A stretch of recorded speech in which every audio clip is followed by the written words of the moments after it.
Hello class 12th student, स्वागत है आपको मेरे चैनल बाबा मैथ्स वाला पर। और आज हम लोग इंटीग्रेशन में सबसे मोस्ट इंपोर्टेंट पार्ट पढ़ने जा रहे हैं, इंटीग्रेशन बाय पार्शियल फ्रैक्शन। यानी कि फिर से सुन लीजिए, इंटीग्रेशन बाय पार्शियल फ्रैक्शन। इसमें बहुत ज़्यादा बच्चे कंफ्यूज रहते हैं। एक्चुअल में पार्शियल फ्रैक्शन से कैसे इंटीग्रेशन ईजी हो जाता है, इस पर हम गौर करेंगे। क्योंकि हमारा जो टॉपिक है इंटीग्रेशन बाय पार्शियल फ्रैक्शन, इसकी क्यों जरूरत पड़ी। पार्शियल फ्रैक्शन जो होता है कोई इंटीग्रेशन का पार्ट नहीं है। पार्शियल फ्रैक्शन क्या करता है कि एक फंक्शन को दूसरे फंक्शन में कन्वर्ट कर देता है। जैसे मान लीजिए कि हम इस फंक्शन का इंटीग्रेशन नहीं कर पा रहे हैं, तो पार्शियल फ्रैक्शन क्या करेगा कि इस रूप को, इस प्रारूप को, इस फॉर्म को दूसरे फॉर्म में कन्वर्ट कर देता है, जिसका इंटीग्रेशन हम लोग जानते हैं। फॉर एग्जाम्पल मान लीजिए आपके पास ये एक इंटीग्रेशन हो, जैसे x-1 कर दे और नीचे कर दे x-2, x-3, x-4, ऐसे x-8। इसका इंटीग्रेशन आप करिए। अब इसका इंटीग्रेशन करने के लिए क्या करिएगा, आप टेंशन में पड़ जाइएगा कि कैसे करें इंटीग्रेशन, भाई इसका इंटीग्रेशन कैसे करें। लेकिन ये रूप बस है, इस रूप को दूसरे रूप में कन्वर्ट करवाता है पार्शियल फ्रैक्शन। और ये रूप जो है दूसरे रूप में जैसे ही कन्वर्ट होता है तो इंटीग्रेशन इजी हो जाता है। ठीक है जी। तो सबसे पहले कैसे पार्शियल फ्रैक्शन कन्वर्ट करता है, इसको जरा देखा जाए। कैसे पार्शियल फ्रैक्शन हमारे इंटीग्रेशन को दूसरे फॉर्म में कन्वर्ट कर देता है, जिसका इंटीग्रेशन हम जानते हैं, उसको जरा देखा जाए। उसका क्या तरीका होता है, देखिए उसका तरीका ये होता है कि नीचे जितने भी लीनियर हैं उस लीनियर को क्या किया जाता है, कि अगर ये लीनियर है, सारे लीनियर हैं और ऊपर का डिग्री कम है, सुनिएगा ध्यान से, ऊपर का डिग्री कम है और नीचे का डिग्री ज्यादा है। जैसे इसका मल्टीप्लाई जब कर लीजिएगा तो x का मल्टीप्लाई x स्क्वायर, फिर x से मल्टीप्लाई होगा x क्यूब, फिर x से मल्टीप्लाई होगा x का पावर 4। यानी कि इसका जो हायर डिग्री है डिनोमिनेटर का, वो x का पावर 4 है। तो x का पावर जो 4 है, यानी कि हायर डिग्री है, उसके चलते इसको हम लोग पार्शियल फ्रैक्शन से कर सकते हैं। लेकिन अगर न्यूमरेटर का डिग्री ज़्यादा होता है, डिनोमिनेटर का कम होता है, तो उसको बहुत आसानी से बना लेते हैं। उसके लिए हमको पार्शियल फ्रैक्शन का जरूरत नहीं पड़ता है। तो रेशनल फंक्शन के बारे में हम लोग पढ़ेंगे, लेकिन सबसे पहले हम इस पर गौर करते हैं कि इसका इंटीग्रेशन कैसे करें, क्या तरीका होगा। तो इसका यह तरीका होगा कि आप x-1 को, ऊपर वाला जो इंटीग्रेशन, उसको कुछ देर के लिए भूल जाइए, कुछ देर के लिए क्या हो जाइए, भूल जाइए। और x-2 को आप ऐसे लिखिए, a/x-2 प्लस b/ लिखिए आप x-3, फिर प्लस c/ लिखिए आप x-4 और प्लस d/ लिख दीजिए x-8। ये इतना लिख दीजिए आप। अब a b c d क्या है, तो a b c d एक कांस्टेंट नंबर है। a b c d क्या है, एक कांस्टेंट नंबर है।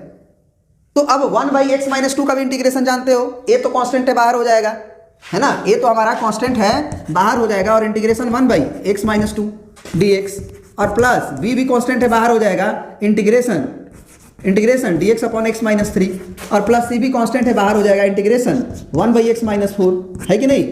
और प्लस d भी बाहर है, कांस्टेंट बाहर, 1/x-8। अब a बाहर है हमारा, और 1/x-2 का इंटीग्रेशन ln mod x-2, फिर प्लस b बाहर और ln mod x-3, फिर प्लस c बाहर ln mod x-4। अब क्वेश्चन यहाँ पे बच्चों का यही उठता है कि सर ABCD कैसे निकालें, ABCD कैसे निकालें। तो यही पार्शियल फ्रैक्शन का सबसे ज़्यादा इंपॉर्टेंट पार्ट है कि हम लोग कांस्टेंट के वैल्यूज को कैसे निकालते हैं। कांस्टेंट को वैल्यूज को निकालने का एक तो है equating the coefficient both side, और दूसरा तरीका है trick method by Baba maths वाला। यानी कि एक हम ऐसा ट्रिक का इनोवेशन किए हुए हैं कि ABCD को निकालने के लिए आपको ज़्यादा काम करने की जरूरत नहीं पड़ेगा, फटाफट निकलेगा। क्या है वो ट्रिक, और कब ट्रिक काम करेगा और कब ट्रिक नहीं काम करेगा, हमको दोनों तरीका सीखना है। हम आपको 2-3 तरीका से सिखाएंगे कैसे ABCD को निकालते हैं, क्योंकि ट्रिक जो हम बताने जा रहे हैं वो 2-3 केसेस में काम आता है, लेकिन 1-2 केस ऐसे हैं जिसमें ट्रिक काम नहीं आता है। तो कब काम नहीं आता है ये भी जानना जरूरी है, ताकि ये हम लोग जान पाएं कि यहाँ पे ट्रिक नहीं काम करेगा, यहाँ पे हम लोग मेथड 2 अपनाएंगे, लेकिन उसे निकाला जा सकता है बहुत इजीली। क्या है ट्रिक वाला मेथड, अगर आपको a का वैल्यू निकालना है तो इसके डिनोमिनेटर को 0 करो, x-2 के माने a के डिनोमिनेटर को 0 करो, यहाँ से x बराबर 2 आएगा। ये 2 को जो है इस फंक्शन में जिसका इंटीग्रेशन तुमको करना था इसमें पुट कर दो, जिसका इंटीग्रेशन आपको करना है उसमें क्या कर दो, पुट कर दो आप। लेकिन ध्यान रहे कि ये जो x का वैल्यू 2 है वो यहाँ पे मत पुट करना। जैसे x-2 है तो 2 पुट करोगे तो 2 में से 2 गया 0 हो जाएगा ना, तो यहाँ पे छोड़ के बाकी सब में पुट कर दो, जो वैल्यू आएगा कैलकुलेट होके वही a का वैल्यू होगा। मतलब for a put x minus two is equal to 0, इसको आप 1 बोल सकते हो, इन 1। अब क्या होगा, a बराबर डायरेक्ट लिख दो, क्या जैसे ही तुम x बराबर 2 पुट करोगे तो 2 में से गया 1 बटे, 2 में से गया 1 बटे, यहां पे पुट नहीं कर सकते क्योंकि 0 हो जाएगा डिनोमिनेटर, यहां पे पुट करो तो 2 में से 3 गया तो -1, फिर अगला में 2 में से 4 घटा तो -2, फिर 2 में से 8 घटा तो -6, यानी कि आपका -1/6 दुना के 12 आ गया a का वैल्यू। तो यहाँ पे a का वैल्यू तुमको रख देना है, सिंपल। अब b कैसे निकाले, b को निकालने का क्या तरीका होगा, तो b के नीचे वाला को 0 करो, b के नीचे वाला x - 3 है तो लिखोगे for b put x - 3 is equal to 0, तो यहां से तुम्हारा x का वैल्यू 3 आएगा। अब 3 इसमें पुट कर दो, बस वहां पे मत करना है जहां पे डिनोमिनेटर 0 हो जाता है। तो b बराबर क्या हो जाएगा, यहां पे अगर 3 पुट करेंगे तो 3 में से 1 गया 2 बटे, यहां पे अगर हम 3 पुट करेंगे क्योंकि अब इसमें पुट कर सकते हैं, 3 में से 2 गया 1, फिर गुना, इसमें नहीं पुट कर सकते हैं कुछ डिनोमिनेटर को 0 कर देगा, इसमें पुट करेंगे 3, तो 3 में से 4 गया तो -1, फिर गुना, फिर 3 में से 8 गया तो -5, यानी कि ये हो गया कितना, माइनस प्लस 2/5। तो इस तरह से b का भी वैल्यू आ गया, तो यहाँ पे हम लोग b का भी वैल्यू रख देंगे। सिमिलरली c कैसे निकालेंगे, तो फॉर c पुट इसके डिनोमिनेटर को 0 करिए, लेकिन ये कहाँ नहीं काम करेगा ये भी जानना जरूरी है। x बराबर 4 आएगा, अब x बराबर 4 पुट करोगे तो c बराबर क्या होगा, किसमें पुट करना है x बराबर 4, जिसका इंटीग्रेशन करना है उसमें, उस पार्ट में नहीं जिसके वो अनडिफाइंड होता है। तो x बराबर 4 यहाँ पे नहीं पुट करेंगे, बाकी सब जगह पुट करेंगे। तो c बराबर क्या हो जाएगा तुम्हारा, जब 4 पुट करोगे तो 4 में से 1 गया 3 बटे, 4 में से 2 गया 2 गुने, 4 में से 3 गया 1 गुने, 4 में से 4 गया 0, ये नहीं पुट करेंगे। अब फिर 4 में से 8 गया -4, यानी कि तुम्हारा c का वैल्यू हो जाएगा 3/4 दूना के 8 माइनस में, तो c का भी वैल्यू निकल गया। सिमिलरली d का वैल्यू निकालने के लिए क्या करो, for d put x is equal to क्या, x - 8 इजकल टू 0, तो x - 8 को 0 करोगे तो x बराबर 8 आएगा। तो d का वैल्यू क्या आ जाएगा तुम्हारा, 8 पुट करो, 8 में से 1 गया 7 बटे, 8 में से 2 गया 6 गुना, 8 में से 3 गया 5 गुना, 8 में से 4 गया 4, उसमें नहीं करेंगे। तो अब ये क्या हो जाएगा, 7/5 के 20, अब 20 छके 120, है ना, 20 छके 120, तो ये डी का वैल्यू हो गया तुम्हारा 7/120। तो अब डी का भी वैल्यू रख दोगे, इंटीग्रेशन तो हो ही चुका है। क्या बात समझ गए? लेकिन और भी पार्शियल फ्रैक्शन में और भी तरह के क्वेश्चन होंगे जिसमें हम लोगों को ABCD निकालना पड़ेगा। तो हम लोगों ने बस एक झलक देखा है। सबसे पहले अब हम लोग पार्शियल फ्रैक्शन को बहुत अच्छी तरह से समझते हैं और कब क्वेश्चन इजी हो जाएगा और कब हम लोग ट्रिक से निकाल सकते हैं और कब हम लोग ट्रिक से नहीं निकाल के बल्कि दूसरे मेथड से निकालेंगे, उस पर चर्चा करते हैं। ठीक है जी, तो चलिए शुरू करते हैं। अब सपोज करो कि मान लो तुम्हारे सामने ये integration of a1x plus b1 और divided by x minus a x minus b x minus c का होल स्क्वायर, फिर x square plus kx plus r, फिर x माइनस d का होल क्यूब और x square plus rx plus t का whole square. ठीक है, तो इसका इंटीग्रेशन हम लोग कैसे करेंगे, ठीक है ना। तो ध्यान दीजिएगा कि कैसे हम लोग इंटीग्रेशन को करेंगे। सबसे पहले ये मतलब फंक्शन क्या है उसको समझिए। इसको बोलते हैं प्रोपर फ्रैक्शन। प्रोपर फ्रैक्शन का मतलब होता है कि जिसका डिनोमिनेटर का डिग्री न्यूमरेटर की डिग्री से ज़्यादा हो। जैसे हम न्यूमरेटर का डिग्री पूछे तो x का पावर 1 है, तो इसका मतलब ये लीनियर है। लेकिन अगर नीचे का डिग्री पूछे तो ये सारा मल्टीप्लाई होने के बाद जो x का मैक्सिमम पावर आएगा वो उससे इसका डिग्री डिफाइंड होगा कि इसकी डिग्री कितनी है। तो निश्चित रूप से नीचे वाला का डिनोमिनेटर का जो x का पावर है वो मैक्सिमम है। तो अगर ऊपर में कितना भी डिग्री हो, लेकिन अगर ऊपर वाला का डिग्री नीचे वाला का डिग्री से कम हो, भले एक ही कम हो, बराबर भी नहीं होना चाहिए, बराबर भी होगा तो भी हम नहीं बोलेंगे कि ये प्रॉपर फ्रैक्शन है। प्रॉपर फ्रैक्शन तभी बोलेंगे जब ऊपर की डिग्री कम होनी चाहिए, नीचे की ज़्यादा होना चाहिए। तो हमेशा दिमाग में रखना कि कभी भी तुम्हारे एग्जाम में क्वेश्चन आए और अगर नीचे वाला डिग्री ज़्यादा दिखे और ऊपर वाला डिग्री कम दिखे तो समझ लेना कि ये पार्शियल फ्रैक्शन से कर सकते हैं। पार्शियल फ्रैक्शन कोई इंटीग्रेशन करने का तरीका नहीं है। पार्शियल फ्रैक्शन एक फंक्शन को दूसरे फंक्शन में ले जाने का तरीका है और कुछ इस तरह से कि फंक्शन में भी कोई प्रभाव नहीं पड़ता है। मैंने फंक्शन का ये नहीं होता कि हम फंक्शन ही चेंज कर देते हैं, फंक्शन वही रहता है, क्वेश्चन वही रहता है, क्वेश्चन नहीं चेंज होता है, बस वो एक रूप से दूसरे रूप में चला जाता है। तो एकदम ध्यान से समझिएगा किसको कैसे बदलते हैं। ठीक है जी, ऊपर वाला जो a1x प्लस b1 लिखा है ना, इसको लिखते ही नहीं है, इसको सोचते ही नहीं है। x माइनस ए का पावर देखिए एक है, कहीं भी अब x माइनस ए नहीं है, तो इस x माइनस ए को आप ऐसे चेंज करें, a बाई एक्स माइनस ए। उसी तरह से x माइनस बी अब कहीं नहीं है, तो x माइनस बी अगर लीनियर मल्टीपल है तो लीनियर मल्टीपल का डायरेक्ट कांस्टेंट बटे लीनियर है ना, ये जो लीनियर है उससे भी एक कम डिग्री ऊपर रखते हैं, ये दिमाग में रखना है। जो नीचे आप लिखते हैं उससे एक डिग्री कम आप ऊपर लिखते हैं। तो ये हो गया a by X minus A, और फिर ये हो गया x माइनस बी, तो b by X minus B. अब ये कैपिटल A और कैपिटल B कांस्टेंट होता है, इसे निकाला जाता है। फिर ये x माइनस सी का होल स्क्वायर है, तो अगर कभी भी होल का स्क्वायर हो तब उसको कैसे चेंज करना है, जैसे कैपिटल C कर लिए और एक बार x माइनस सी लिखें, लेकिन होल स्क्वायर है।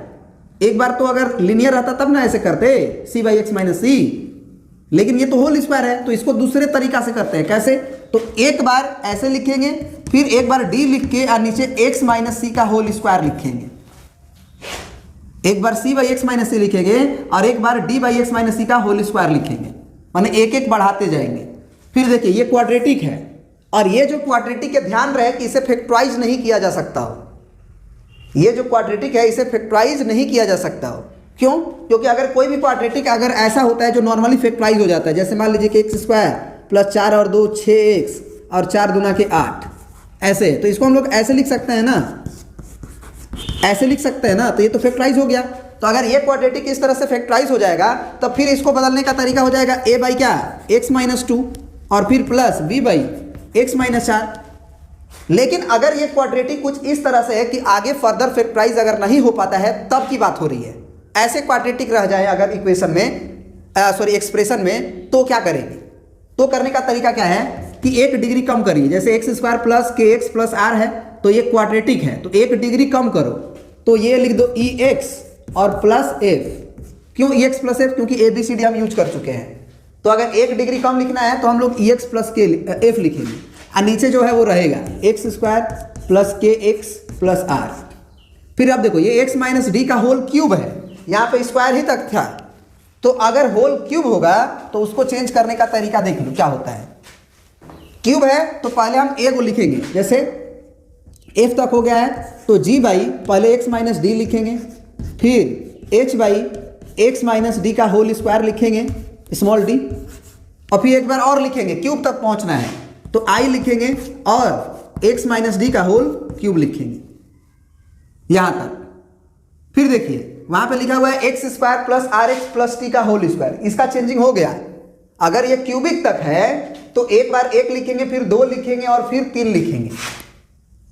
अगर क्वाड्रेटिक है और फैक्टराइज नहीं किया जा सकता है तब लीनियर लिखते हैं। अब इसको कैसे लिखें, आप लोग सोच के बताइए कैसे लिखें। इसको लिखेंगे हम लोग ऐसे, आई के बाद हमारा क्या होता है, ये तो मालूम है कि ये क्वाड्रेटिक फैक्टराइज नहीं हो सकता है, तब की बात हो रही है। अब ये फैक्टराइज नहीं हो सकता और होल स्क्वायर है, तो सबसे पहले लीनियर लिखें आप। लीनियर जैसे लिखते हैं तो आई के बाद जे एक्स प्लस के और उसके बाद एक पावर केवल ऐसे, फिर एक और बढ़ाएंगे, जैसे स्क्वायर तक जाना है तो फिर लीनियर लिखेंगे एल एक्स प्लस एम, और नीचे क्या हो जाएगा स्क्वायर तक X square plus R X plus T का होल स्क्वायर, जैसे कि हम लोग लीनियर में करते थे। या एक्स माइनस सी का होल स्क्वायर है तो पहले सी बाई एक्स माइनस सी और फिर डी बाई एक्स माइनस सी का होल स्क्वायर तक, माने 1 फिर 2, उसी तरह से ये 1 ये 2। इसको चेंज करने का तरीका है कि क्वाड्रेटिक है तो लीनियर से चेंज होता है, तो इसीलिए जे एक्स प्लस के है, यहाँ पे एल एक्स प्लस एम है। ये पूरी तरह से कहानी कंप्लीट हो गई। अब ऐसा क्यों करते हैं? क्योंकि हम इसका इंटीग्रेशन जानते हैं, क्योंकि ये बी कांस्टेंट है, ए कांस्टेंट है, सी कांस्टेंट है, इसका भी इंटीग्रेशन जानते हैं। ये एक्चुअली एक्स माइनस सी का पावर -2 है। इंटीग्रेशन में हम इसको ऊपर अगर लेना चाहें तो एक्स माइनस सी का पावर -2 है, तो इसका भी इंटीग्रेशन जानते हैं।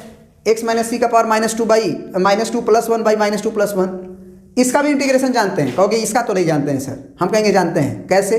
हम कहेंगे नीचे क्वाड्रेटिक है ऊपर लिनियर है, मतलब कि नीचे वाला क्वाड्रेटिक का डिफरेंशिएशन ऊपर सेट करते हैं और इसे परफेक्ट स्क्वायर की तरह बनाते हैं। याद आया कुछ? और इस फार्मूला के लिस्ट में से अपना काम करते हैं। इसका भी जानते हैं, इसका भी जानते हैं, उसी तरह से इसका भी जानते हैं, इसका भी जानते हैं और इसका भी जानते हैं। सेम वही कहानी है, सेम वही रूल है, लेकिन एक्चुअल में ये पार्शियल फ्रैक्शन को एक फॉर्म से दूसरे फॉर्म में कन्वर्ट करने का बस तरीका मात्र है। अभी हम लोग को सीखना है कि ABCD निकलता कैसे है।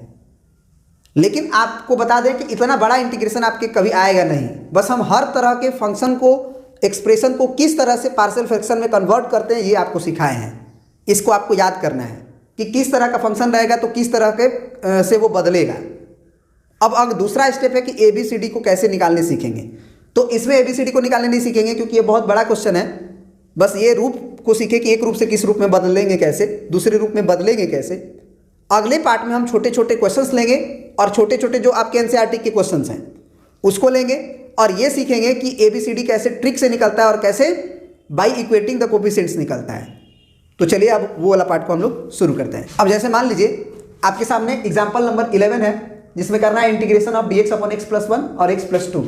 तो सबसे पहले आप पहचानिए कि ये प्रॉपर फ्रैक्शन है कि नहीं, डिग्री ऑफ डिनोमिनेटर ज़्यादा है कि नहीं। तो है, तो इसको बनाने का दो तरीका है। एक तो आप इसको मल्टीप्लाई कर लो और मल्टीप्लाई करके क्वाड्रेटिक बना लो, और क्वाड्रेटिक को कैसे परफेक्ट स्क्वायर बनाते थे, a प्लस बी का whole square, a minus B का होल स्क्वायर, वैसे कर लो। दूसरा तरीका है बाई पार्शियल फ्रैक्शन। क्या है पार्शियल फ्रैक्शन? इंटीग्रेशन नहीं करता है, बस वो रूप को चेंज करता है।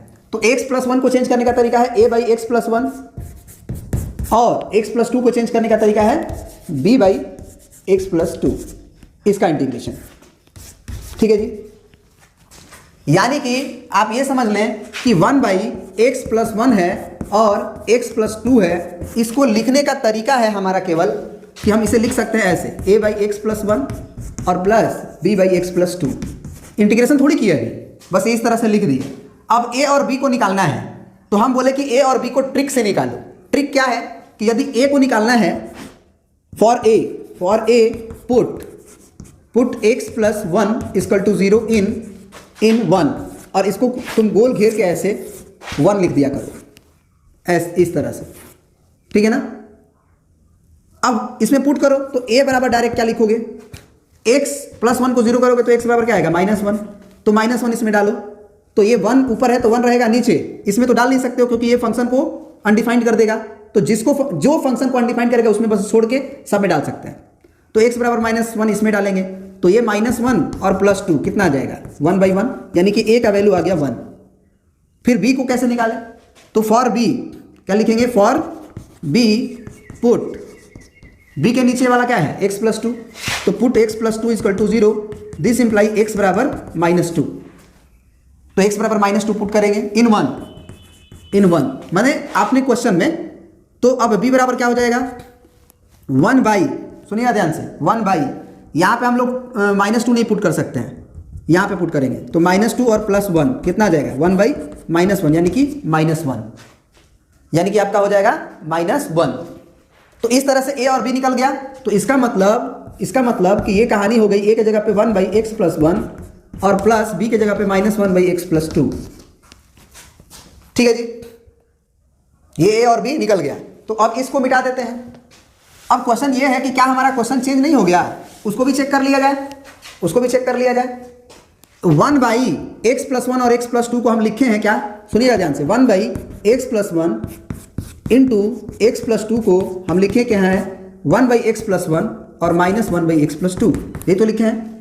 चेक कर लिया जाए, एलसीएम लेके चेक करो। तो ये हो जाएगा एलसीएम एक्स प्लस 1 और ये हो जाएगा एक्स प्लस 2। यहाँ का मल्टीप्लाई यहाँ होगा क्योंकि ये कट जाएगा, फिर यहाँ का मल्टीप्लाई यहाँ होगा क्योंकि ये कट जाएगा।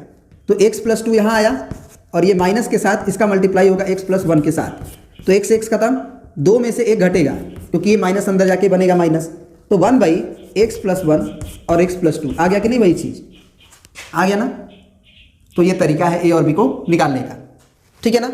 और भी मेथड्स हैं a और b को निकालने का, वो हम लोग आगे सीखेंगे। तो अब हमारा इंटीग्रेशन जो ये करना था, 1 by x plus 1 into x plus 2, इसका इंटीग्रेशन हम 1 बाई एक्स प्लस 1 और -1 बाई एक्स प्लस 2 लिख सकते हैं।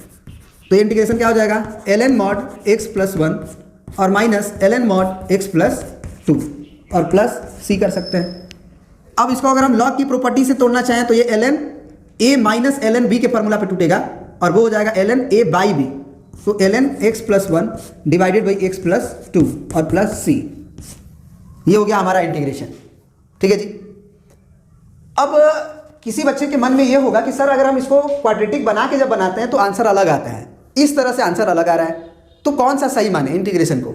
दोनों सही है। इंटीग्रेशन में आंसर वो दिखने में अलग होता है।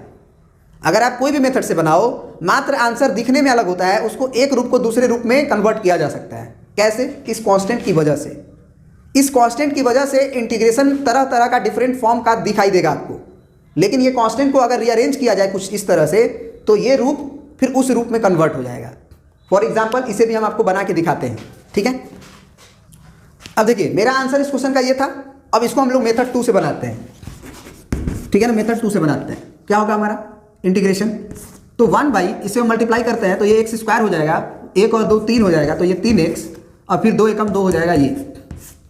इसका इंटीग्रेशन करना मतलब परफेक्ट स्क्वायर बदलना, तो x प्लस 3 का आधा करते हैं और इसका होल स्क्वायर लिखते हैं, आपको याद होगा।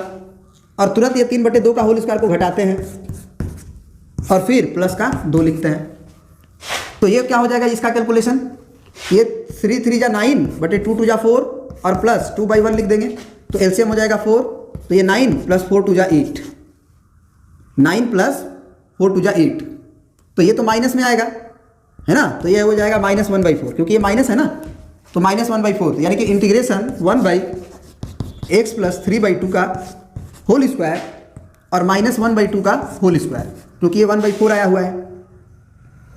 तो अब ये इंटीग्रेशन किस में कन्वर्ट हो गया, ये तो 1/x square minus a square हो गया, प्लस रहता तो न टेन इनवर्स होता, तो ये ln वाला फॉर्मूला वाला हो गया। तो ln के फॉर्मूला से हम लोग इसको कैसे कन्वर्ट करते हैं, अगर पहले x होता है तो आप फॉर्मूला देख सकते हैं, एक्स स्क्वायर माइनस ए स्क्वायर, तो x के जगह पे हमारा ये है एक्स स्क्वायर माइनस a के जगह पे ये है a स्क्वायर, तो हमारा 1/2a होता है पहले, तो 1/2 इंटू a होगा, तो a के जगह पे हम क्या लिखेंगे 1/2, तो ये 1/2 इंटू a हो गया।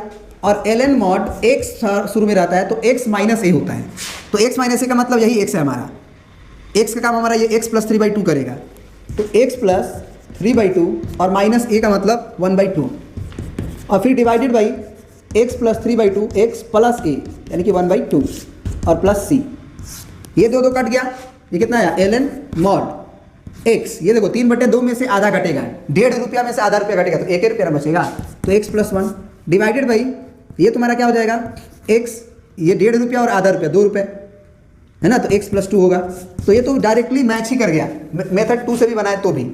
लेकिन कभी कभी क्या होता है कि आप इंटीग्रेशन को किसी तरीके से बना रहे हैं और आपका आंसर मैच नहीं कर सकता है, तो ये घबराना नहीं है आपको कि आंसर मैच नहीं कर रहा है, आप बस ये समझें कि वो फॉर्म चेंज हो चुका है। इंटीग्रेशन जब हम इनिशियल लेक्चर ले रहे थे तो उसी समय इंटीग्रेशन में हम बताए थे कि इनवर्स जब होता था, याद करिए, तो 1/√1 माइनस एक्स स्क्वायर का इंटीग्रेशन हम लोग sine inverse x plus c लिखा करते थे। लेकिन अगर यहाँ माइनस मन हो जाता था, फॉर एग्जाम्पल यहाँ माइनस हो जाता था कि integration of -1/√1 minus X square अगर होता था, तब हम लोग क्या करते थे, तब हम लोग यहाँ पे लिख देते थे cos inverse x plus c।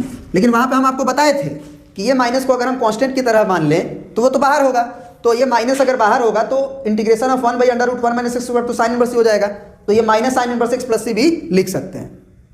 वो क्यों, तो उसको आपको हम बताए थे, याद होगा, अगर नहीं याद होगा तो आप देख लो, यहीं पे आपको एक्सप्लेन कर देते हैं कि अगर -1/√1 माइनस एक्स स्क्वायर रहता है तो ये माइनस को बाहर करके sine inverse 1/√1 minus X square का इंटीग्रेशन अगर पूछा जाए तो कांस्टेंट है माइनस बाहर रहेगा, आइए हम लोग sign inverse X plus C तो लिख ही सकते हैं। तो फिर आंसर अलग कैसे आ रहा है, इसका तो इंटीग्रेशन हम cos inverse X plus C जानते हैं, जबकि आ तो रहा है minus sine inverse X plus C, तो वो आ नहीं रहा है अलग, वो सेम ही आ रहा है, बस देखने में आपको थोड़ा सा अलग लग रहा है। कैसे, हम कहेंगे कि आप एक फार्मूला जानते हैं sine inverse X plus cos inverse X is equal to π/2, वहां से आप साइन इनवर्स एक्स का वैल्यू लिखिए, क्या हो जाएगा साइन इनवर्स एक्स, तो वो हो जाएगा π/2 माइनस cos इनवर्स एक्स, यानी कि ये तो माइनस बाहर रहेगा और साइन इनवर्स एक्स को आप लिख सकते हैं π/2 और minus cos inverse X plus C. अब इस माइनस को अंदर भेजिए आप, तो क्या होगा, देखिए करामात चमत्कार हो जाएगा, ये हो जाएगा माइनस π/2 और ये माइनस माइनस प्लस और cos इनवर्स एक्स और प्लस सी। अब एक सी ये कांस्टेंट है, ये माइनस π/2 भी एक कांस्टेंट है, तो दोनों कांस्टेंट मिलकर एक नया कांस्टेंट बना लेगा, तो ये cos इनवर्स एक्स और प्लस कैपिटल सी लिखे हैं। तो याद करिए कि इसका इंटीग्रेशन को ये भी लिख सकते हैं और इसी रूप को चेंज करके फिर यही ला दिए, मतलब कि जो हमारा ओरिजिनल आंसर था वो भी ला दिए। कांस्टेंट नया हो जाएगा क्योंकि ये -π/2 और प्लस c मिलकर एक नया कांस्टेंट हो जाएगा। लेकिन जब हम इंटीग्रेशन शुरू में करते हैं तो हम तो c ही लिख देते हैं। नहीं तो आप क्या करो कि इसको c1 मान के चलो और c1 और π/2 मिल के c बना लेगा एक नया कांस्टेंट। तो कांस्टेंट में तो इधर उधर बदल सकते हैं, ठीक है ना। तो इसीलिए तो इसका नाम है इनडेफिनिट इंटीग्रेशन। इनडेफिनिट का मतलब अनिश्चित, है ना। अनिश्चित मतलब अलग अलग, डिफरेंट आंसर आ सकता है। क्यों? इस कांस्टेंट के कारण, इस कांस्टेंट के कारण, ठीक है ना। तो आई होप कि आपने बहुत सारी चीज़ों को यहाँ पे सीखा होगा। और भी हम लोग पार्शियल फ्रैक्शन के क्वेश्चंस को देखेंगे क्योंकि अभी बहुत चीज़ें बाकी हैं पार्शियल फ्रैक्शन में। अब देखिए ये आपका एग्जाम्पल नंबर 12 है एनसीईआरटी का, जिसमें इंटीग्रेशन ऑफ x² + 1 और x² - 5x + 6 है। तो क्या ये पार्शियल फ्रैक्शन से बनेगा? पहले ये डिसाइड करिए। ये पार्शियल फ्रैक्शन से नहीं बनेगा। अब कहोगे क्यों?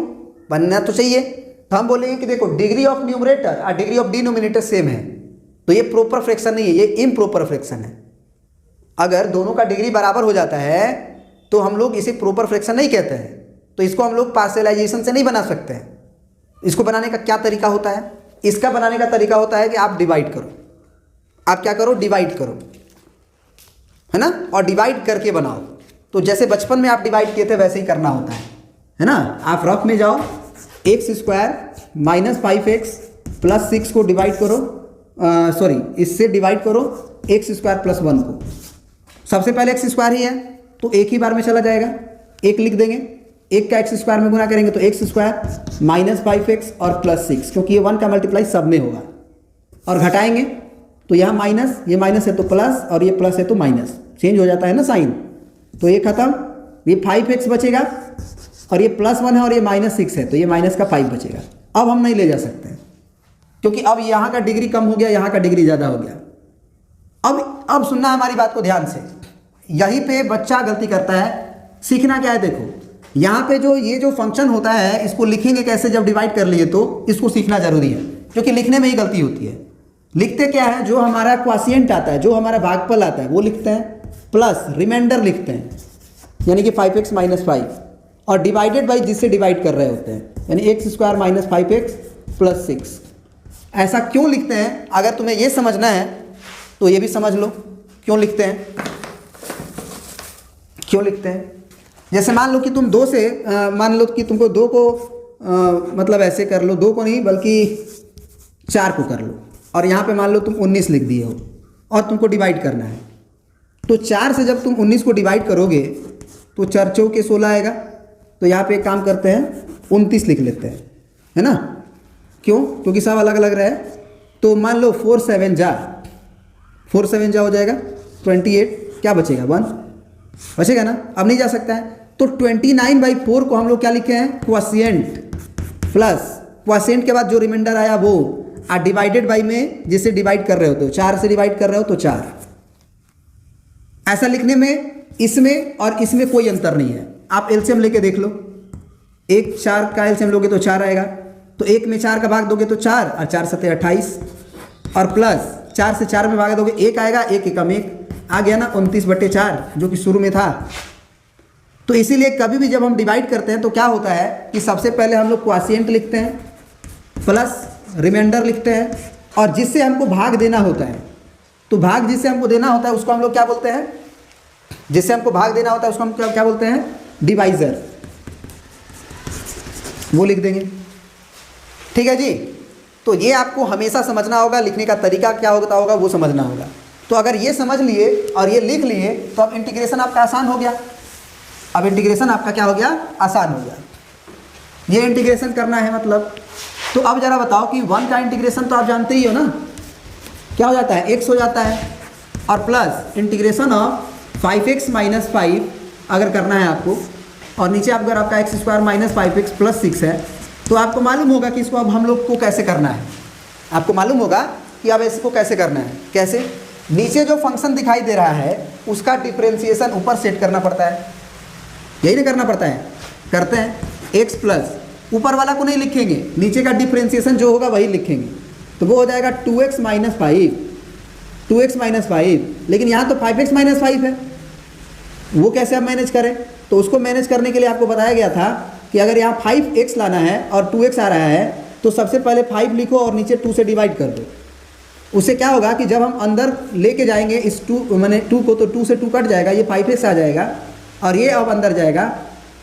5x तो आ गया, लेकिन इसी के साथ साथ 25/2 भी आ गया, तो 50/25/2 आ गया, तो ये प्लस 25/2 करो, क्योंकि -25/2 आएगा।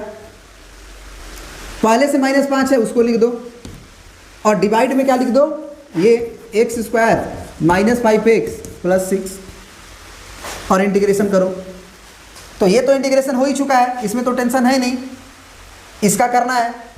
तो इसको अब हम लोग क्या करेंगे, बारी बारी से डिस्ट्रीब्यूट कर देंगे, इसको इसमें और फिर इसमें। ये वाला तरीका हम आपको इंटीग्रेशन में बता चुके हैं कि कैसे किया जाता है ना। ये हमारा फंक्शन बनेगा और बगल में f' रहेगा।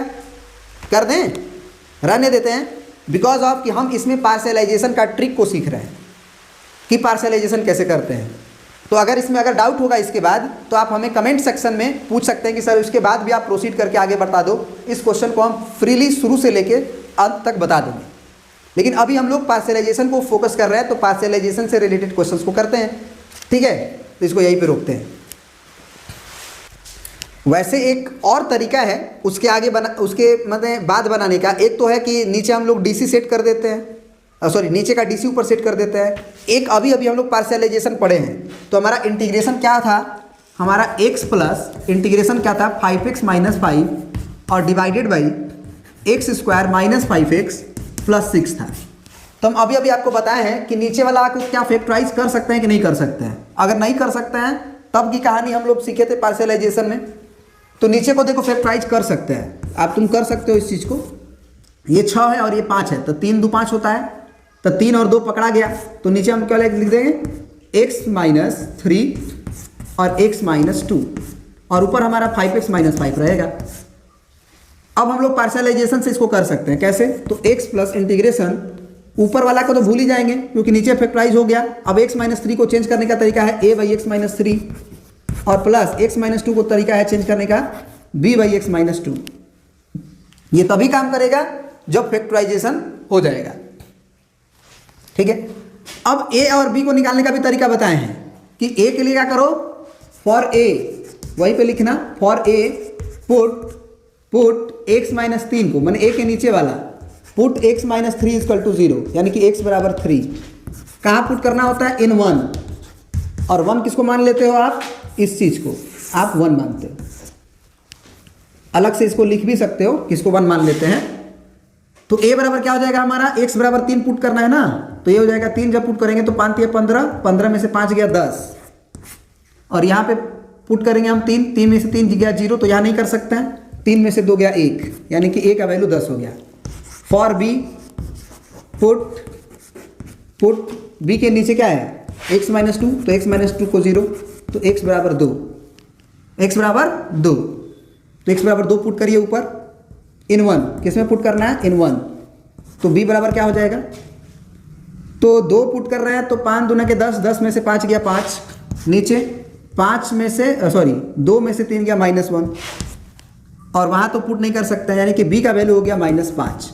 तो इसका मतलब ये हुआ कि x प्लस a का वैल्यू 10 है, तो इंटीग्रेशन ऑफ 10/x - 3, और b का वैल्यू तो -5 है, तो इंटीग्रेशन -5/x - 2, ये हो गया। अब क्या हो जाएगा, x प्लस 10 बाहर और 1/x - 3 का इंटीग्रेशन ln mod x - 3, फिर गलती कर दी है क्या, बिल्कुल b का वैल्यू तो हम माइनस यहाँ लिख ही दिए है ना, तो प्लस में रहेगा ना, ये माइनस में रहेगा और 5 बाहर, और ln mod x - 2 + c हो गया आंसर हमारा, ठीक है जी।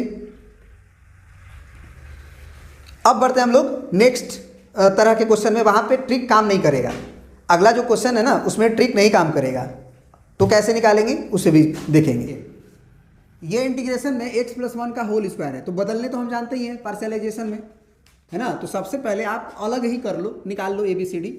जैसे 3x - 2 है और डिवाइडेड बाई x + 1 का होल स्क्वायर है और x + 3 है। तो पार्शियलाइजेशन में इंटीग्रेशन थोड़ी हम कर लेते हैं, बस एक रूप से दूसरे रूप में ले जाते हैं। तो अब क्या करेंगे कि इस 3x - 2 को तो भूल जाएंगे, अब x प्लस वन का होल स्क्वायर को कैसे चेंज करते हैं, पहले a by x plus one लिखेंगे, अगर स्क्वायर तक है तो स्क्वायर तक हम भी जाएंगे, तो अब b by x plus one का होल स्क्वायर लिख देंगे। ठीक है, फिर x प्लस तीन को कैसे चेंज करेंगे, तो वो तो हम जानते हैं c by x plus three. अब यहाँ पे सुनना ध्यान से, ट्रिक से हम लोग b को और ट्रिक से हम लोग c को पता कर सकते हैं, लेकिन ट्रिक से हम लोग a को नहीं पता कर सकते हैं। याद रखना कि जो हायर डिग्री होता है उस वाले के ऊपर वाला कांस्टेंट को पता किया जा सकता है ट्रिक से। जैसे कि ये x प्लस वन और x प्लस वन का होल स्क्वायर है, तो higher degree x plus one का होल स्क्वायर है, तो b को ट्रिक से निकाला जा सकता है और c को भी ट्रिक से निकाला जा सकता है, काम करेगा। लेकिन यहाँ पे हमारा ट्रिक काम नहीं करेगा, ध्यान रहे। यहाँ पे काम करेगा, यहाँ पे काम करेगा, यहाँ पे नहीं काम करेगा। तो फिर a को कैसे निकाला जाएगा, a को निकालने का तरीका हम बताएंगे। सबसे पहले b और c को निकाला जाए, ये दोनों तो सेम चीज़ है ना, इसी चीज़ को इस रूप में लिखा गया है ना। तो सबसे पहले b को और c को निकाल लिया जाए, फिर a को निकालने का बहुत ही आसान तरीका बताएंगे। अगर तुम इक्वेटिंग द कोफिशिएंट से सीखोगे तो बहुत लंबा जाएगा क्वेश्चन, याद रखना।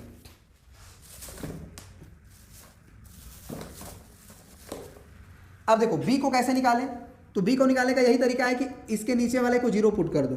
तो फॉर b पुट, इसको घेर के आप इसको घेर के 1 लिखा करो, ऐसे 1 पुट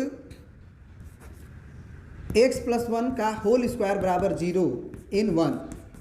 तो x प्लस वन का होल स्क्वायर को 0 करोगे तो मतलब x प्लस वन बराबर 0, मतलब x बराबर -1। तो -1 पुट किया जाए तो b बराबर क्या हो जाएगा, -1 पुट करोगे तो ये -3 होगा ना, -3 और -2 -5, और नीचे -1 यहाँ नहीं पुट कर सकते हो क्योंकि डिनोमिनेटर को 0 कर देगा। यहाँ करो तो -1 और +3 2 हो जाएगा, यानी b का वैल्यू हमारा -5/2 हो गया, b निकल गया। फॉर c पुट c के नीचे वाला x प्लस 3 को 0, तो x plus 3 is equal to 0। तो यहाँ से हमारा क्या हो जाएगा, x का वैल्यू -3। अब x का -3 हम लोग पुट करेंगे इसमें, तो c बराबर क्या लिख देंगे, डायरेक्ट c बराबर क्या लिख देंगे, क्या पुट कर रहे हैं, -3। तो -3 या 9 और 2 11, -11 बटे यहाँ पे -3 और +1 तो -2, उसका स्क्वायर 2 दूना के 4 हो गया। और यहाँ पे हम पुट करेंगे -3, तो -3 + 3 0 हो जाएगा, तो यहाँ नहीं कर सकते हैं, तो c भी निकल गया और b भी निकल गया। अब a निकालने के लिए क्या करें, तो a निकालने के लिए क्या करो, आइडेंटिटी का यूज करो। आइडेंटिटी का, ये चीज़ और ये चीज़ दोनों सेम है, मतलब आइडेंटिटी है। और आइडेंटिटी में हम दोनों तरफ x का कुछ भी वैल्यू पुट कर सकते हैं। जो x का वैल्यू उधर पुट करेंगे वही x का वैल्यू यहाँ पुट करेंगे। तो मान लो हम x का वैल्यू 0 पुट कर रहे हैं उधर, तो ये दोनों क्वांटिटी तो बराबर है ना, बराबर। तो फॉर a लिखेंगे, for a put x is equal to 0 in both side, दोनों साइड x बराबर 0 पुट कर दिए। तो 0 पुट करोगे तो ये क्या आएगा, -2, और नीचे 0 पुट करोगे तो ये 1 का स्क्वायर 1 आएगा, और गुने 0 पुट करोगे तो ये 3 आएगा, क्योंकि 0 + 3 हो जाएगा। और बराबर के उधर a बाई एक्स के जगह पे 0 पुट किया हो तो 1 आएगा नीचे, plus b divided by x के जगह पे 0 पुट किया हो तो 1 का स्क्वायर 1 ही आएगा, और plus c divided by x के नीचे 0 पुट किया हो तो 3 आएगा केवल, क्योंकि 0 + 3 हो जाएगा। अब ये कितना हो गया तुम्हारा, -2/3, और a को इधर भेज दो, सॉरी a तो निकालना है ना, तो b को इधर भेजो तो -b, c को भी इधर भेजो -c/3 बराबर a आ गया हमारा। अब क्या करना होगा कि b और c का वैल्यू तुम जो निकाले हो यहाँ से, उसको वहाँ पे सब्स्टिट्यूट कर दोगे तो a का वैल्यू आ जाएगा। ठीक है, तो अब यहाँ पे हम कह सकते हैं कि a का वैल्यू हमारा क्या होगा, तो थोड़ा सा हम मिटाते हैं। b का वैल्यू को बस याद रखना कि ये है, और c का वैल्यू को याद रखना कि बस ये है। चलिए, तो यहाँ से हम लोग a बराबर क्या लिख सकते हैं, -2/3 है ना, -2/3, और -b है तो माइनस वहाँ है और b में भी माइनस है तो प्लस हो जाएगा, +5/3, 5/2, और फिर माइनस है और c का नाम में भी माइनस है तो ये प्लस हो जाएगा, और c का वैल्यू 11/4 होगा और ये 3 है तो ये 11/4 या 12 हो जाएगा। अब एलसीएम ले लिया जाए तो ये 12 होगा, तो 3 चौके 12, 4 दूना के 8 -8 प्लस 2 छके 12, 6 पचे 30, फिर प्लस में 11 हो जाएगा। ठीक है, अब ये क्या हो जाएगा जरा देखा जाए। 30 में से 8 घटेगा तो 28 होगा। 30 में से 8 घटेगा तो 22 होगा, और 22 और 11 33 हो जाएगा, और 33/12। 3 से काट तो 3 एकम 3, 3 एकम 3, 3 चौके 12, यानी कि ये 11/4 आ जाएगा। इस तरह से हमारा ए का वैल्यू 11/4 आ गया।